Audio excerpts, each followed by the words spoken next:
안녕하십니까. 프레시안 박인규입니다. 오늘은 지난 시간에 이어 미국의 베트남 전쟁에 반대하는 미국 내 양심 세력의 반전 평화 논리에 대해서 알아볼까 합니다. 지난 시간에는 그 상원의원인 풀브라이트 상원의원과 해병대 사령관을 역임한 데이비드 슈 장군의 반전 평화 논리에 대해서 알아봤는데요. 오늘은 미국의 대표적 흑인 민권운동 지도자였던 마틴 루터 킹 목사의 반전 평화의 논리에 관해서 알아보도록 하겠습니다. 마틴 루터 킹 목사는 뭐 다 아시죠? 미국의 대표적인 민권운동 지도자이고 1963년 8월 달에 그 워싱턴에 수백만이 모여서 흑인들의 인권 향상, 불평등 해소를 위해서 나에겐 꿈이 있습니다 라는 연설을 한 분이죠. 이분은 1929년생인데 1968년 4월 4일, 그러니까 만 40이 되기 전에 백인 우월주의자한테 암살당합니다. 그 테네시주 멤피스에 있는 흑인 청소 미화원들의 말하자면 노동운동을 지원하기 위해서 갔다가 암살당하는데, 암살당하기 딱 1년 전에 1967년 4월 4일에 뉴욕에 있는 리버사이드 교회에서 베트남을 넘어서 비욘드 베트남라는 제목의 연설을 합니다. 베트남을 넘어서 공존을 가자, 평화로운 공존을 향해서 가자, 미국 내의 흑인과 백인의 평화로운 공존, 그리고 전 세계에서 이른바 서구 선진국과 제3세계와의 평화로운 공존을 향해 나아가자. 그러기 위해서는 미국 사람들의 근원적인 가치관의 혁명이 필요하다. 미국 사람들이 가치관을 바꿔야 된다. 물질보다는 인간을 앞세우는 가치관의 혁명을 해야 된다. 이런 얘기를 하는데, 지난 시간에 얘기했던 풀브라이트나 슈 장군보다도 훨씬 더 근원적인, 미국 사회의 근원적인 문제를 건드렸다는 점에서 의미가 있다고 생각이 됐습니다. 그래서 오늘은 이 베트남을 넘어서라는 킹 목사의 연설에 관해서 자세하게 말씀드릴까 합니다. 이 킹 목사가 오로지 베트남 전쟁을 주제로 이 연설을 하게 된 가장 큰 이유는 뭐냐면, 자기가 55년부터 이 흑인 민권 운동을 시작했는데, 그때가 나이가 이제 한 26살 이럴 때요. 지나놓고 보니까 이 미 국내의 불평등, 흑인을 비롯한 가난한 사람과 부자들, 미 국내의 불평등과 베트남 전쟁이 별개의 문제가 아니더라. 이게 하나의 문제의 양면이더라. 흑인 시민권 운동과 미국 내 반전 평화 운동은 서로 깊이 연관되어 있다. 이게 같은 문제다. 이게 그 당시에 미국 사람들의 상식하고는 좀 다른 거죠. 킹 목사는 1957년도에 이 남부, 노스캐롤라이나 미치다 되게 남부인데, 이제 조지아, 엘라바마, 미시시피 이런 데가 인종 불평등이 심한 데죠. 1957년도에 남부 기독교 지도자 회의, 그러니까 말하자면 남부의 주로 흑인 목사들 모임이죠. 남부 기독교 지도자 회의를 창설했는데, 그때 창설할 때의 슬로건이 뭐였냐면 미국의 영혼을 구하기 위해서였습니다. 왜 미국의 영혼을 구하기 위해서냐면, 미국민의 일원인 흑인들, 미국민의 약 10%를 차지하는 흑인이 자유롭고 공평해지지 않는 한 미국의 영혼은 구제받을 수 없다. 이런 의미예요. 그걸 이렇게 설명을 합니다. 킹 목사는 흑인 노예의 후손들이 여전히 족쇄에 묶여 있다면 미국의 영혼은 구제받을 수 없다. 마찬가지로 미국의 영혼이 완전히 죽었다. 그래서 미국의 영혼이 왜 죽었을까 하고 그 부검을 하게 되면, 그 부검의 원인 중에 하나는 흑인들에 대한 탄압도 있지만 또 하나는 베트남일 것이다. 세계인들의 가장 깊은 희망, 민족 자결이죠. 자기의 운명을, 자기의 민족의 운명을 자기들이 결정하겠다. 세계인들의 가장 깊은 희망을 미국이 파멸시키는 한 미국의 영혼은 구제받을 수 없다. 즉, 미국 내의 불평등과 해외에서의 전쟁을 통한 민족 자결 부정은 같은 뿔에서 나온 질병이다. 따라서 미국의 영혼이 구제를 받으려면 미국이 스스로 세계의 지도국가임을 자임하는 미국이 앞장서서 가치관의 혁명을 이루어야 된다. 그 가치관이라는 것은 뭐냐면 인종주의, 물질주의, 군사주의, 이 세 가지입니다. 나중에 나올 겁니다. 자, 이 베트남을 넘어서라는 연설에서 킹 목사는 민권운동가인 내가 베트남 전쟁에 반대하는 발언을 2년 전부터 계속하는 이유가 뭐냐? 대략 4가지를 얘기합니다. 첫째, 베트남의 군대가 본격적으로 파병되기 시작하면서 65년부터죠. 미국 내 빈곤 퇴치를 위한 예산과 자원이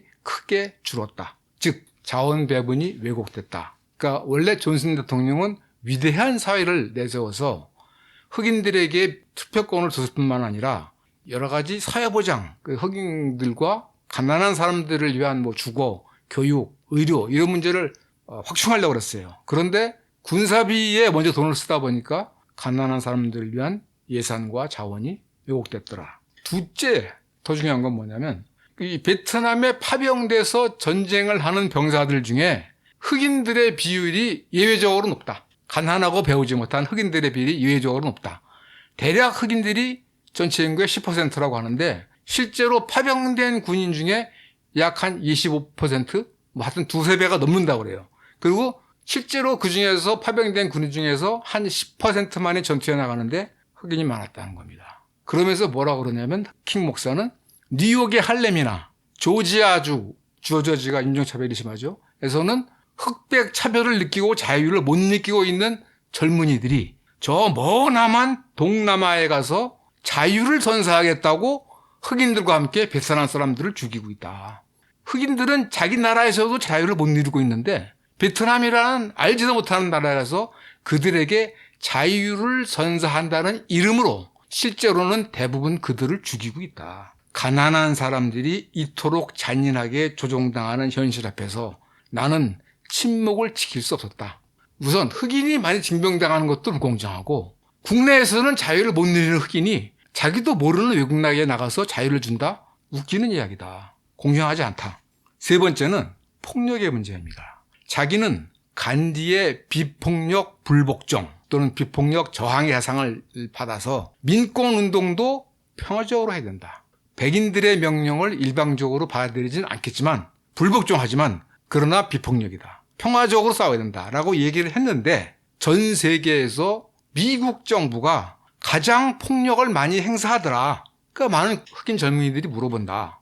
목사님께서는 비폭력 평화적으로 자신의 목표를 관철시키려 하는데 미국 정부는 폭력을 앞세워서 남베트남을 미국의 수하 또는 북베트남을 막으려고 한다. 따라서 이러한 오늘날의 세계에서 가장 큰 폭력의 행사자인 미국 정부를 향해서 분명한 반대의 목소리를 내지 않고서는 미국 내에서 흑인들에게 가해지는 폭력에 대해서 비판의 목소리를 낼 수가 없다. 우선 미국 자체가 그런데 거기에 대해서 내가 비판을 해야 미국 내에서도 평화적으로 사회적 변화를 이뤄내자라고 말할 수 있지 않겠느냐라는 얘기입니다. 그리고 마지막 한 가지는 뭐냐면 전 세계가 하나다. 전 세계가 미국 내의 흑인과 백인도 하나고 전 세계의 선진국과 후진국도 하나인데 어느 한 나라라도 불평등과 빈곤과 불의에 처해 있다면 전 세계가 자유로울 수 없는 것이다. 다시 말해서 단 한 국가, 단 한 사람도 자유롭고 정의롭지 않다면 세계는 평화로울 수 없다. 모두가 하나다. 모두가 자유롭고 모두가 정의로울 때, 공정할 때 그때 세계가 자유로워지는 것이다. 다시 말해서 지금 인류는 폭력적 공멸이냐, 폭력을 통해 다 죽을 거냐, 아니면 비폭력적 공존이냐, 평화롭게 서로 차이를 인정하면서 공존할 것이냐라는 기로에 서 있고 비폭력적 공존을 위해서는 가치관의 혁명이 필요하다. 이런 얘기를 한 겁니다. 이 네 가지 이유로 라는 얘기를 한다 하면서 이 베트남 전쟁의 전개와 과정을 되돌아봅니다. 미국은 2차 대전 이후에 프랑스가 과거의 식민지였던 인도 차이나를 다시 식민지로 만들려는 노력을 물심양면으로 지원함으로써 오랜 세월 세계의 정서에 치명적 피해를 입혀왔던 서구의 오만함, 즉 식민주의죠. 식민주의에 빠져들었다. 물론 2차 대전 후는 미국이 영토적 지배를 안 하기 때문에 이제 신식민주의라고 하는데 미국 역시 서방을 제외한 다른 국가를 지배할 수 있다는 그런 오만함에 빠져들었다. 그리고 이러한 비극적 결정으로 민족 자결을 추구하는 혁명 정부를 부정을 했고 또한 군사적 수단으로 민족 자결을 저지하려 하다 보니 미국은 베트남인들에게 아니 모든 사람들에게 가장 소중한 가족과 마을, 땅과 농작물을 파괴했다. 남베트남 농민들의 적, 즉 고딘디엠을 비롯한 독재 지도자. 이 남베트남 지도자들이 대개 지주율이 20%를 못 넘었다고 그래요. 5 내지 10%라고 그러는데 남베트남 농민들의 적들을 지원했으며 여자와 아이들을 능욕했고 남자들을 죽였다. 그런데 그들 또한 우리의 형제다. 미국의 흑인은 물론이고 미국 백인 다 형제다. 인류는 하나다. 전태일 약간 얘기 벗어나지만 전태일 열사가 분신할 때도 항상 더 큰 나. 그러니까 자기 혼자가 아니라 자기와 같이 고생하는 다른 자봉사도 더 큰 나다. 그러니까 그것을 더 확충해 나가다 보면 인류가 하나다. 그 인류 중에 어느 일부분만이라도 또는 미국 국민 중에 어느 일부분만이라도 고통과 불의 속에 있다면 우리는 평화롭고 자유스러울 수 없다라는 게 킹 목사의 생각인 거죠. 그러면서 이런 얘기를 합니다. 소통하라. 대화하라. 상대방의 입장을 좀 알려고 노력을 해봐라. 라는 얘기인데 공감과 비폭력의 진정한 의미와 가치는 우리로 하여금 적의 관점을 볼 수 있게 하고 그들의 질문을 듣게 하고 그들이 우리를 어떻게 평가하는지를 알게 하는 것입니다. 그들의 관점으로부터 우리의 기본적 약점을 알게 됩니다. 만약에 우리가 미국인이 성숙한 국민이라면 우리가 반대파라고 부르는 형제들의 그것이 국내 반전 세력이든 또는 국내 민권운동하던 흑인이든 또는 베트남 국민이든 우리가 반대파라고 부르는 형제들의 지혜로부터 배우고 성장하며 이익을 얻을 수 있을지도 모릅니다. 즉 역지사지하라. 그러면서 뭔가를 배워라. 대화하고 소통해라. 라고 강력하게 촉구합니다. 그런데 불행하게도 이 역지사지, 대화, 소통을 가장 못하는 사람들이 누구냐? 미국의 지도자들입니다. 지금도 마찬가지입니다. 9.11 사태 이후의 전쟁도 그렇고 최근에 우크라이나도 마찬가지고 미국의 특히 지배 엘리트들은 자기네들이 항상 옳다는 일종의 집단 망상에 빠져서 오로지 군사력으로 자신의 의지를 관철하려 하고 있는 것입니다. 그러면서 킹 목사는 이런 얘기를 합니다. 자기는 무엇보다도 지금 베트남에 파병돼서 죽고 죽이고 있는 미군 병사들에 대해서 깊이 우려하고 있다. 지금 밀라이 학살과 같은 밀라이라는 마을에서 자그마치 500명이나 되는 어린이, 여자, 노인들을 무차별 학살했어요. 그리고 그거는 알려진 사건일 뿐이지 유사한 사건들이 굉장히 많았다고 그래요. 이것은 전투와 관련이 없는 거죠. 민간인 학살입니다. 그러니까 야만적 살생뿐만이 아니라 위선과 거짓과 냉소주의가 지금 베트남에 파견된 미군 병사들 사이에 만연하고 있다. 그러면서 킹 목사는 이렇게 얘기합니다. 무엇보다 미국 정부가 우리가 지키기 위해서 싸우고 있다고 주장하고 있는 것들, 예를 들면 자유, 민주주의, 인권, 그 어떤 것도 이 전쟁과 아무 관련이 없다. 그러니까 본래 전쟁 목표는 이미 사라졌다. 그리고 지금 미국은 부유한 사람들의 편에 서서 가난한 이들에게 지옥을 만들었다. 베트남에 참전한 병사가 대개 250만 내지 280만이라고 그러는데 그중에서 약 4분의 3이 돌아와서 다 정신질환을 겪었다고 그러죠. 그중에 10만 명은 자살을 시도했고 5만 명 이상은 죽는 데 성공했다고 그럽니다. 그러니까 전사자가 5만 8천 명이니까 비슷한 거죠. 어마어마한 정신적 고통을 받은 거예요. 킹 목사는 조국에서는 희망이 짓뭉개지고 베트남에 가서는 죽음과 부패라는 이중고에 직면한 미국의 가난한 젊은이들을 위해 나아가 세계 시민으로서 나는 미국이 택한 길, 즉 전쟁을 보고서 기겁하며 놀라고 있는 세계를 향해 이렇게 말하고 싶습니다. 또한 미국을 사랑하는 애국자로서 저는 우리나라의 지도자들에게 말합니다. 이 전쟁의 가장 큰 주도권이 우리 미국한테 있었듯이 전쟁을 중단하는 주도권 역시 우리의 몫이다. 전쟁을 시작한 게 미국이니까 전쟁을 끝내는 것도 미국이다. 미국이 그걸 할 수 있다라는 얘기입니다. 그러면서 고딘디엠 정권부터 남베트남에서 가장 강력한 반정부 세력이었던 불교 승려, 불교 지도자, 남베트남 불교 지도자의 얘기를 전합니다. 뭐라고 그랬냐면 그러니까 틱광득 같은 분들이 소신공양을 했고 그게 한 사람으로 끝나지 않고 여러 사람이 잇따라 소신공양을 했어요. 60년대 중반에. 그 베트남 불교 지도자가 이런 말을 했다고 합니다.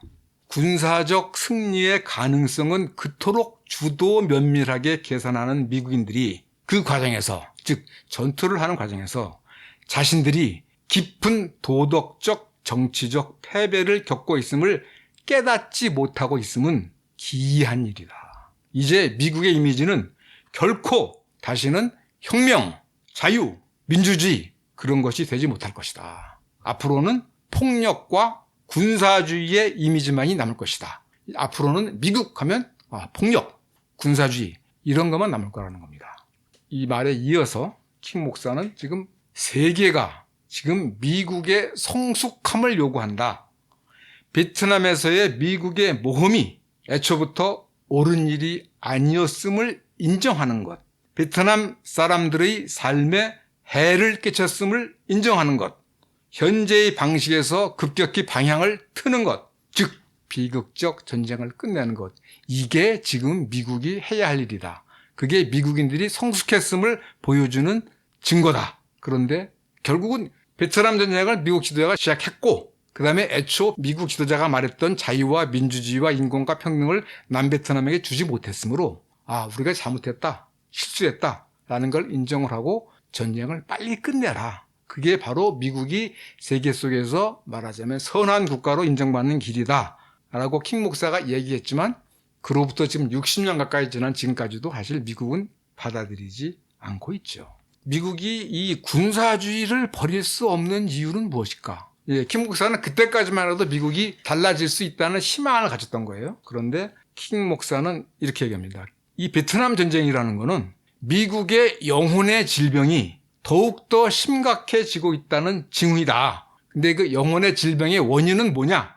세 가지인데 극도의 물질주의, 그 다음에 인종차별주의, 군사주의라는 세 쌍둥이 거인, 물질주의, 인종주의, 군사주의가 한 몸이면서 그것이 미국의 영혼을 병들게 하고 있다. 이 사실은 자본주의입니다, 이게. 쉽게 말하면. 그래서 나중에 이제 이 연설 이후에 공산주의라는 비판이 받기도 하는데, 어쨌든, 킹 목사는 이런 말을 합니다. 5년 전, 그러니까 1962년, 존 F 케네디 대통령이 이런 말을 했다. 평화적 혁명을 불가능하게 만들면 불가피하게 반드시 폭력혁명이 일어나기 마련이다. 평화적 혁명을 막으면 그 다음에는 폭력혁명이 일어날 수밖에 없다. 그런데 미국이 지금 평화적 혁명을 막는 역할을 해오고 있다. 다시 말해 민족 자결을 부정하고 있다. 그 이유는 이른바 지금은 초국적, 그렇지만 그 당시 다국적 기업 그러는데 미국의 대기업들이 해외 투자를 통해서 막대한 수익 창출을 위하려면 외국의 평화적 혁명, 외국의 민족 자결을 저지할 수밖에 없었다는 거죠. 따라서 미국이 그때는 이게 혁명 60년대는 68혁명도 나고 혁명이 굉장히 시대 정신, 시대적 유행했을 때예요. 미국이 세계 혁명의 올바른 편에 서고자 한다면 나라 전체가 가치관의 급진적 혁명을 이루어야 된다. 가치관의 급진적 혁명의 핵심은 뭐냐? 재물 중심의 사회에서 인간 중심의 사회로 변화하는 것이다. 이윤과 재산권보다 사람을 더 중시하는 가치관의 근원적 변화가 필요하다. 이러한 가치관의 근원적 변화가 일어나지 않는다면 미국의 영혼을 갉아먹고 있는 물질주의와 인종주의와 군사주의는 계속 강화될 것이다 라는 얘기를 합니다. 그리고 이어서 만약 미국이 앞장서서 이러한 진정한 가치관의 혁명을 이루어낸다면 과거와 현재의 미국의 정책들이 공정하지 않았음을 깨닫고 가난한 사람들을 만들어내는 사회를 개혁할 필요성을 느끼게 될 것이다. 미국 내적으로. 또한 세계적으로 보면 극심한 빈부격차를 직시하면서 서구의 제3세계 착취를 비판하고 개선하려 할 것이다. 그리고 세계 질서에 말하자면 폭력적이고 불평등한 현재의 세계 질서에 대해서 문제의식을 갖고 폭력에 의한 문제 해결 방식에 반대하게 될 것이다. 그리고 결론적으로 현재 세계에서 가장 부유하고 가장 강력한 나라인 미국은 이러한 가치관의 혁명을 충분히 주도할 수 있다. 말하자면 미국이 나서서 가치관의 혁명을 이뤄내자라고 촉구합니다. 그러면서 이렇게 말합니다. 지금은 혁명의 시대입니다. 전 세계에서 사람들은 착취와 억압이 낡은 체제에 대항해서 봉기하고 있으며 상처투성이의 허약한 세상으로부터 정의와 평등의 새로운 체제를 태동시키려 하고 있습니다. 그런데 안락함과 자기만족, 공산주의에 대한 병적인 공포, 그리고 시대에 만연한 불의에 적응하려는 우리의 나태한 성향 때문에 근대 세계의 혁명적 사상을 주도했던, 즉 자유, 인권, 민주주의, 평등 이런 혁명적 사상을 주도했던 서구 국가들이 영국, 프랑스, 미국 같은 서구 국가들이 지금은 주요한 반혁명 세력이 되어버렸다는 사실은 슬픈 현실입니다. 지금은 오로지 마르크스주의만이 혁명적이라는 시대적 인식이 유행하고 있습니다. 그 67년 그 당시에는 마오쩌둥, 호치민, 체게바라, 심지어 김일성 같은 사람들이 혁명의 주역으로 세계 젊은이사에서 추앙받고 있을 때예요. 이 얘기는 사실 어떻게 보면 굉장히 이 시대를 앞서간 예언적 경과라고도 할 수 있습니다. 지금 이 가자 전쟁이나 우크라이나 전쟁에서 보듯이 이 서구는 사실은 그야말로 타락했다. 도덕적으로 타락했다라는 얘기가 많이 나오고 있어요. 그러니까 이미 60년대 킹 목사 보기에 서구 국가들이 안락함과 자기만족과 불의에 대한 수능에 젖어 있었다라는 얘기입니다. 그러나 그 당시에 킹 목사는 희망이 있었던 거죠. 어쨌든 미국이 바뀔 수 있다는 희망이 있었던 거죠. 이제 우리는 혁명적 정신을 되찾아서 빈곤과 인종주의, 군사주의에 맞서서 영원히 싸울 것임을 선언할 때 그때 비로소 희망을 찾을 수 있을 것이다. 요컨대 진정한 가치관의 혁명이란 부분적인 정의가 아니라 보편적 정의에 충실해야 하는 것이며 지금 인류는 선택의 기로에 서 있다. 비폭력적 공존이냐 폭력적 공멸이냐. 사실은 이 비폭력적 공존이냐 폭력적 공멸이냐라는 화두는 이미 핵폭탄이 발명됐을 때 그리고 그 핵폭탄이 히로시마와 나가사키에 떨어진 이후에 이 미국에서 아인슈타인 비롯한 과학자들이 핵과학자협회에 만나서 나온 책이 있는데 원 월드 오어 9입니다. 하나의 세계 또는 아무것도 없는 세계. 자, 다시 말하면 함께 살 것이냐 같이 죽을 것이냐. 이게 이미 2차 대전 이후의 화두예요. 그걸 또 킹 목사가 또 얘기한 겁니다. 비폭력적 공존이냐 폭력적 공멸이냐. 싸우다가 같이 죽을 거냐 아니면 평화롭게 서로 차이를 인정하고 평화롭게 살 것이냐. 그러면서 성경 말씀을 인용을 해서 서로 사랑하라. 사랑이 곧 하나님이다. 사랑 속에서 진실을 발견할 수 있다라고 얘기를 합니다. 물론 그러니까 말하자면 이 킹 목사의 베트남을 넘어서 비폭력적 공존으로 가자 인류가. 그리고 비폭력적 공존으로 가기 위해서 세계의 지도국가임을 자임하는 미국이 선도적 역할을 할 수 있다. 그것은 미국이 현재 앓고 있는 물질주의, 인종주의, 군사주의를 극복한 것이다. 라고 그야말로 심원하고 원대한 비전을 내세웠지만 현실은 그렇게 가지 못했죠. 딱 1년 후인 68년 4월 4일 날 킹 목사가 암살을 당했고 그로부터 또 2달 뒤에는 존 F 케네디 대통령의 동생인 로버트 케네디가 그 당시 68년도 미국 대선 국면에서 캘리포니아주 예비선거에서 이기고 몇 시간 후에 또 암살을 당합니다. 63년 존 F 케네디, 68년 4월 킹 목사, 6월 로버트 케네디가 암살당하면서 사실은 미국 내에서 어떤 반전, 평화, 평등을 주도했던 지도자들이 사라진 거예요. 저는 이걸 국내의 정권기체라고 국내의 레짐 체인지라고 보는데 어쨌든 이렇게 하면서 그 베트남 전쟁이 거의 절정에 달했을 때 미국을 그 당시에는 또 학생과 시민들 각종 과학자들까지도 심지어는 참전 군인들까지도 현장반대가 심했기 때문에 그 베트남 전쟁의 교훈을 제대로 받아들여서 킹 목사가 말했던 가치관의 근원적 혁명을 이뤘다면 미국이 달라졌을 수도 있었지만 그 이후에는 똑같은 길을 갑니다. 그러니까 실제로 이 킹 목사의 연설에 대해서 미국의 주류사회는 대단히 부정적으로 반응합니다. 예를 들면 워싱턴 포스트 같은 신문은 아니 베트남 전쟁 반대를 왜 하나? 인권운동가가 민권운동가면 민권운동만 하지 왜 베트남 전쟁에 반대하는가? 킹 목사는 베트남 전쟁에 반대하면서 자신의 민권운동의 진정성을 약화시켰다. 이렇게 얘기를 하고 그전까지 킹 목사를 적극 지지했던 빌리 그레이엄이라는 유명한 백인 목사가 있죠. 이 사람도 이 사람 반전 게다가 친공산주의네. 초래. 갤럽 여론조사에 따르면 1965년까지 이 킹 목사에 대한 이 지지와 반대가 반반이었다고 그래요. 대략 45% 왔다 갔다 했다고 그러는데, 왜냐하면 그건 상당수 백인들이 또 이 흑인 민권운동에 대해서 반대했기 때문에 반반이었다고 그러는데, 이 리버사이드 베트남을 넘어서 연설 이후에 68년도에 한 여론조사에서는 대개 25대 75로 반대가 3배가 많았다고 합니다. 쉽게 말해서 그 이유는 뭐냐면 북베트남의 공산주의를 옹호하고 있다, 킹 목사가. 그리고 반전 폭동을 선동하고 있다.